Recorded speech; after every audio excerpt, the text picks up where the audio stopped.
Hey, this is Willie. Just thought I'd go on and do a shop update for you guys.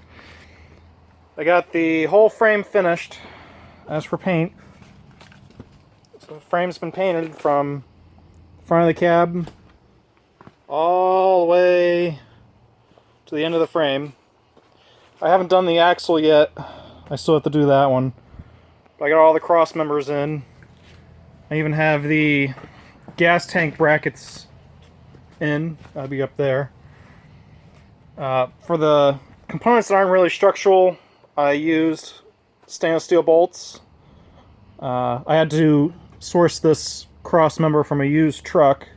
There's still some thin spots down in there, but good enough for holding the spare.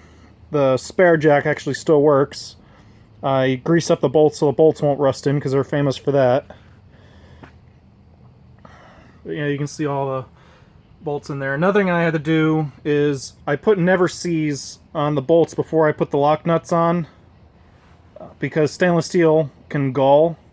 So if you ever have to take these off in the future, I can still unbolt them. They won't gall up or anything.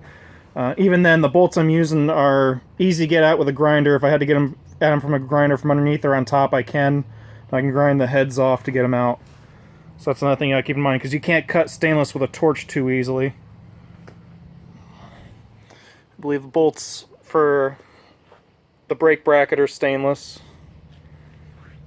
Here's the one gas tank strap right there. That goes right in the cross member.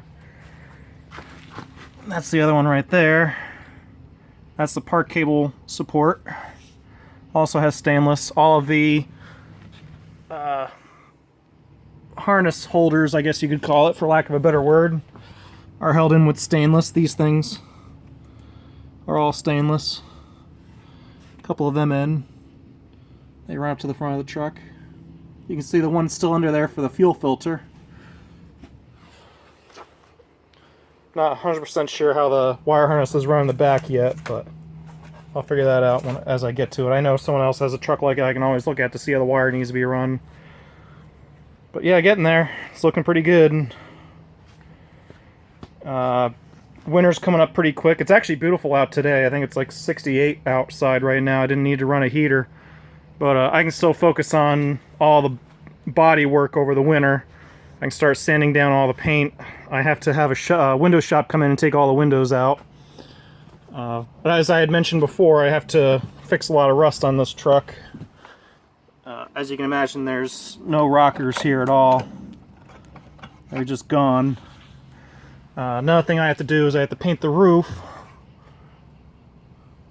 As you can see, there's a lot of bubbled up paint on the top from the visor that was up there. Here's one of the screw holes right there for the visor.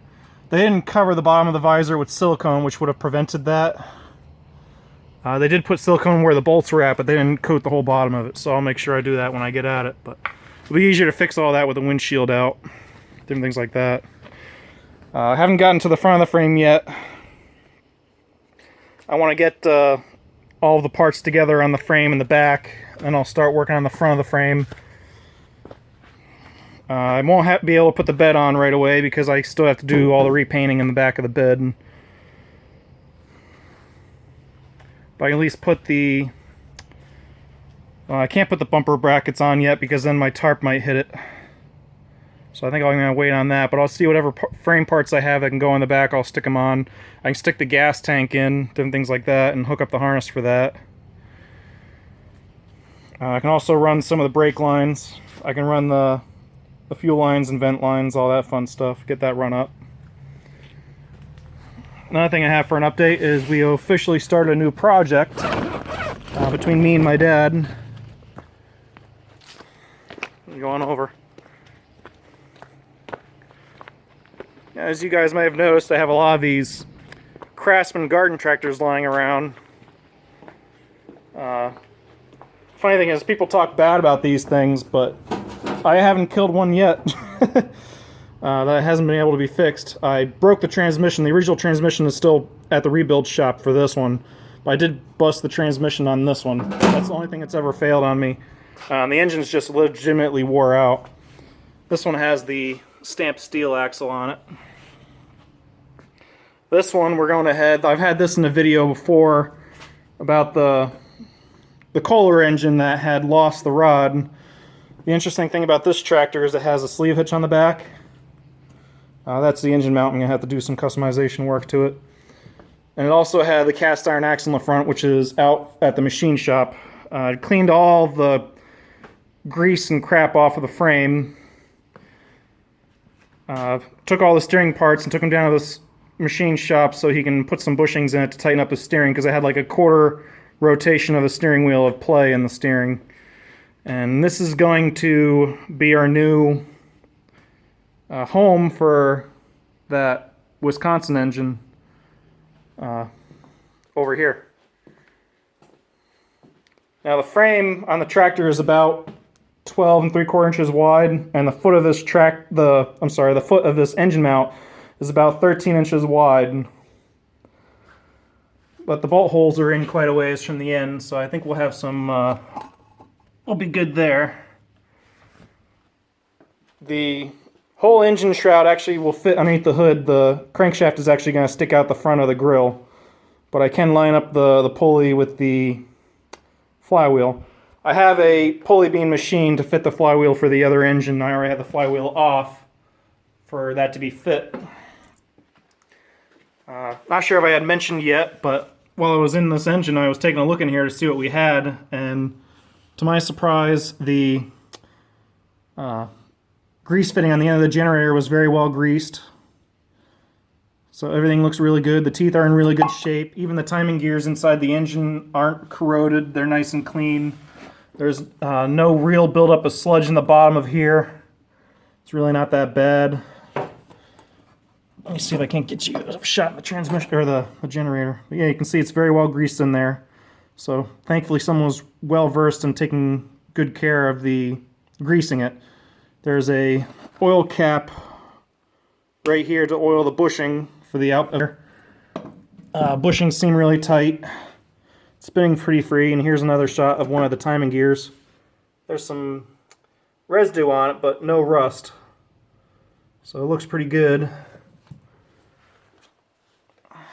I have not tried moving the starter at all.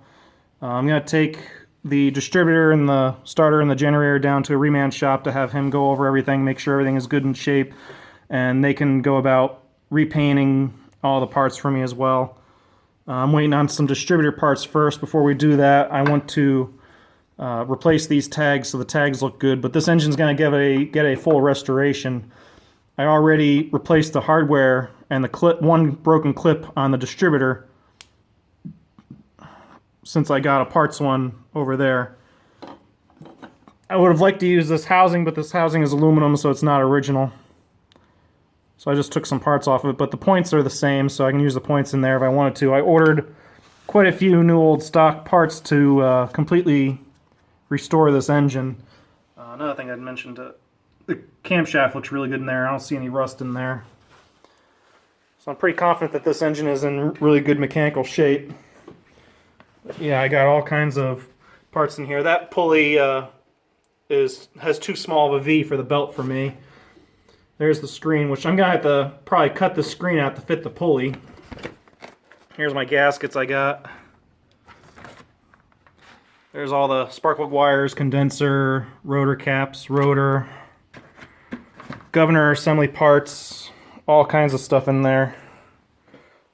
Still waiting on some stuff to come in the mail. I'm also going to be getting a decal kit for this. There's 2 decals that go on the air filter, one on either side of those, and one on the front of the engine. And I am waiting on an appraisal from a company to give me an idea on how much it would cost to mass produce these plates to get the cost down, and see if I can't get a restoration plate for these. These plates are pretty, I don't know how to explain it, but these are like a center point of the engine. These are really cool to see. When these were new, they had the red letters, black outline with a gold in the square, which was really nice. You can just barely see. Let me see if I can get the light on it just right. You just barely see the gold in that top left corner above that W. it fades out of the corner.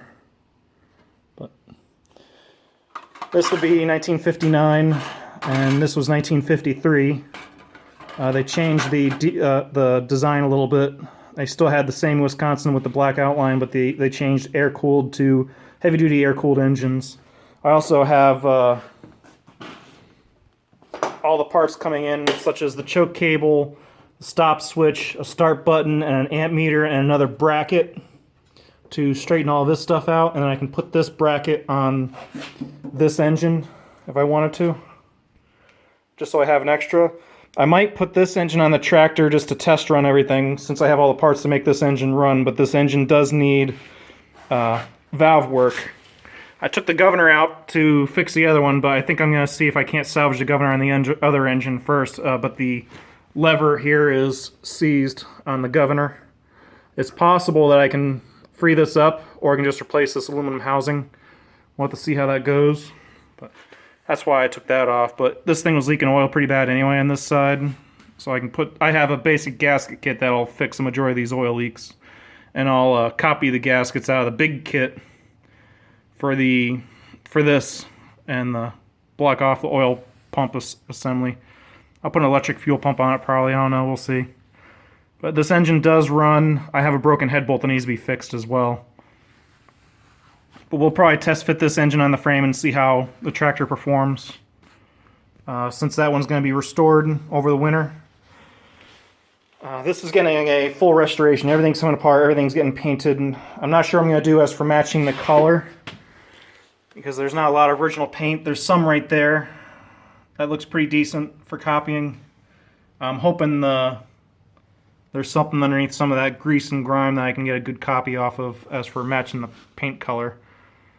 On this engine, it's a lighter gray. I'm not sure if this is exactly the same, but that's pretty good. If I was to polish this would probably come out pretty good. This was behind the air filter assembly. That might even be the same spot on that engine. I can find some good paint. I don't know. We'll have to see how it goes. But yeah, I have all the parts to get this to complete this engine. And it fits on this frame with about 3/8 of an inch overhang on either side with the foot of the engine. We're going to have to raise the engine off of the engine mount plate to clear the mounting bolts for the engine mount plate. And that'll also give us an opportunity to reinforce the frame a little bit. So we're going to run some 3/8 thick flat stock from one side to the other to better support the engine. That's another reason why I cleaned all the grease and oil out of here, is because I really don't want to be sticking my hands underneath everything and all the gook, if you know what I mean. So I'm getting there. So I just thought you guys enjoy that update. So if you like that video, make sure you give me a thumbs up. And have a good day. Thanks for watching. Bye.